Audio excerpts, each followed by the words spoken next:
ನಿಮ್ಮ ಹಳೆ ಒಡವೆನ ಅಧಿಕ ಬೆಲೆಗೆ ಮಾರಬೇಕೆ? ಅಟಿಕಾಗೆ ಕಾಲ್ ಮಾಡಿ 8803000300. Attica gold company. ಇನ್ನು ರಾಜಧಾನಿ ಬೆಂಗಳೂರಲ್ಲಿ ಕೆಪಿಎಸ್ಸಿ ಪರೀಕ್ಷಾ ಅಕ್ರಮದ ಕಾವು ದಿನದಿಂದ ದಿನಕ್ಕೆ ಹೆಚ್ಚಾಗ್ತಾನೆ ಇದೆ.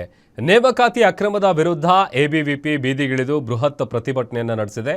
ಇವತ್ತು ಬೆಂಗಳೂರಿನ ಫ್ರೀಡಂ ಪಾರ್ಕ್ನಿಂದ ಆರಂಭವಾದ ಈ ಆಕ್ರೋಶದ ಜ್ವಾಲೆ ಕ್ಷಣಾರ್ಧದಲ್ಲೇ ನಗರದ ಪ್ರಮುಖ ರಸ್ತೆಗಳಿಗೆ ವ್ಯಾಪಿಸಿತು. ಕೆಪಿಎಸ್ಸಿ ಹಗರಣವನ್ನು ತಕ್ಷಣವೇ ಸಿಬಿಐ ತನಿಖೆಗೆ ಒಪ್ಪಿಸಬೇಕು ಹಾಗೂ ಕೆಪಿಎಸ್ಸಿ ಸದಸ್ಯರ ಸಂಖ್ಯೆಯನ್ನು ಕಡಿತಗೊಳಿಸಬೇಕು ಅಂತ ಆಗ್ರಹಿಸಿದಂಥ ವಿದ್ಯಾರ್ಥಿ ನಾಯಕರು ಸೀದಾ ವಿಧಾನಸೌಧ ಮುತ್ತಿಗೆಗೆ ಯತ್ನಿಸಿದ್ರು.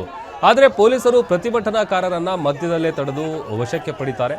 ಈ ವೇಳೆ ರಸ್ತೆಯಲ್ಲೇ ಪೊಲೀಸರು ಮತ್ತು ವಿದ್ಯಾರ್ಥಿಗಳ ನಡುವೆ ತೀವ್ರ ತಳ್ಳಾಟ ನೂಕಾಟ ನಡೆದು ದೊಡ್ಡ ಹೈಡ್ರಾಮಕ್ಕೆ ಸಾಕ್ಷಿಯಾಯಿತು.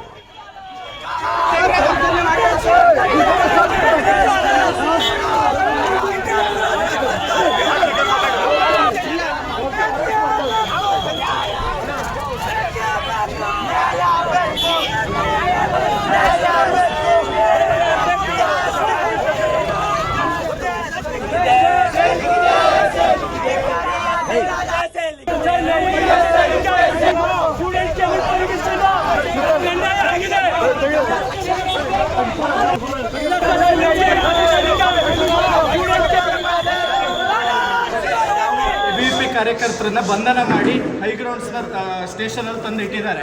ನಮ್ಮ ಕಾರ್ಯಕರ್ತರಿಗೆ ಇಂಜುರಿ ಆಗಿದೆ, ರಕ್ತ ಬರ್ತಾ ಇದೆ. ನಾವು ಅವ್ರಿಗೆ ಕೇಳಿರುವಂಥದ್ದು ಫಸ್ಟ್ ಏಡ್ ಮಾಡಿ ಅಂತ. ಫಸ್ಟ್ ಏಡ್ ಮಾಡಿಸೋಕ್ಕೆ ಪೊಲೀಸ್ ಇಲಾಖೆ ತರಿಸಿರುವಂಥ ಫಸ್ಟ್ ಏಡ್ ಏನಿದಾವೆ ಇವುಗಳನ್ನು ನೋಡಿ, ಇದು 2024ಕ್ಕಿಂತ ಮೊದಲೇ ಬಳಸಬೇಕು ಅಂತಿರುವಂಥ ಔಷಧಿಗಳನ್ನು ತಂದಿದ್ದಾರೆ. ಇಲ್ಲಿ ಇದರ ಡೇಟನ್ನು ನೋಡ್ಬೋದು.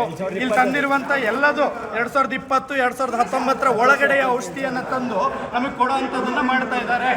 ನೋಡಿ, ಇದು ಪೊಲೀಸ್ ಇಲಾಖೆ ಮಾಡ್ತಾ ಇರುವಂತ ಸ್ಟೇಷನ್ ಒಳಗಡೆ ನಡೀತಿರುವಂತದ್ದು.